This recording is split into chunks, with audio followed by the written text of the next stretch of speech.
നല്ലൊരു company vacancy out ചെയ്ത് കഴിഞ്ഞാൽ അതിലേക്ക് ആ വേക്കൻസിയിലേക്ക് മാത്രമല്ല ആളുകൾ സി വി വയ്ക്കുക. ഇപ്പം പറയാം, ഒരു എമിറേറ്റ്സിലേക്ക് ഒരു വേക്കൻസി വന്നെന്ന് വിചാരിക്കുക, എമിറേറ്റ്സ് ഫ്ലൈറ്റിൽ നല്ലൊരു കമ്പനിയാണ്, എല്ലാവരും ജോലി ആഗ്രഹിക്കുന്ന ഒരു കമ്പനിയാണ്. അവരൊരു വേക്കൻസി ഔട്ട് ചെയ്ത് കഴിഞ്ഞാൽ, അതായത് അക്കൗണ്ടന്റിന്റെ പോസ്റ്റ് കറക്റ്റ് മെൻഷൻ ചെയ്ത് 3 ഇയർ എക്സ്പീരിയൻസ് യു എയിൽ അവൈലബിൾ ആയിട്ടുള്ള ആളുകൾ വേണമെന്ന് കറക്റ്റ് മെൻഷൻ ചെയ്ത് കഴിഞ്ഞാലും അതിലേക്ക് ഡ്രൈവർമാരും റെസ്യൂം അയക്കും, ഡോക്ടർമാരും റെസ്യൂം അയക്കും. വെറുതെ പറയുന്നതല്ല, സത്യമാണ്. കാരണം ആ കമ്പനിയിൽ നമുക്ക് കിട്ടുന്ന ഫീഡ്ബാക്ക് ആണത്. ഒരു പോസ്റ്റിലേക്ക് ഏകദേശം 1000 റെസ്യൂമെങ്കിലും പോയിട്ടുണ്ടാവും. അപ്പോൾ ആവശ്യമില്ലാത്ത ഒരുപാട് റെസ്യൂംസ് അതിൽ വന്നിട്ടില്ലേ?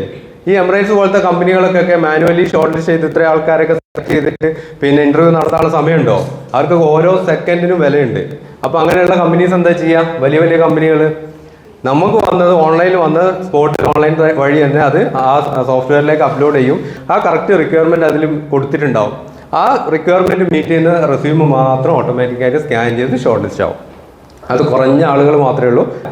ബാക്കി ഷോർട്ട് ലിസ്റ്റ് ആയ ആളുകൾക്ക് റിപ്ലൈ ഇമെയിൽ പോകും, നിങ്ങളെ സി വി ഷോർട്ട് ലിസ്റ്റ് ആയിട്ടുണ്ട്, ഇന്ന ദിവസം നിങ്ങൾ ഇന്റർവ്യൂവിന് വരണം എന്നാണ്. അപ്പൊ ഈ ഒരു ഷോർട്ട് ലിസ്റ്റ് ആവണമെങ്കിൽ സാധാ ഒരു റെസ്യൂം നമ്മൾ ഇങ്ങനത്തെ ഒരു പോസ്റ്റിലേക്ക് സാധാ ഒരു റെസ്യൂം അയച്ചു കഴിഞ്ഞാൽ അത് റീഡ് ചെയ്യാനുള്ള ചാൻസ് ഉണ്ടോ? ഇല്ല.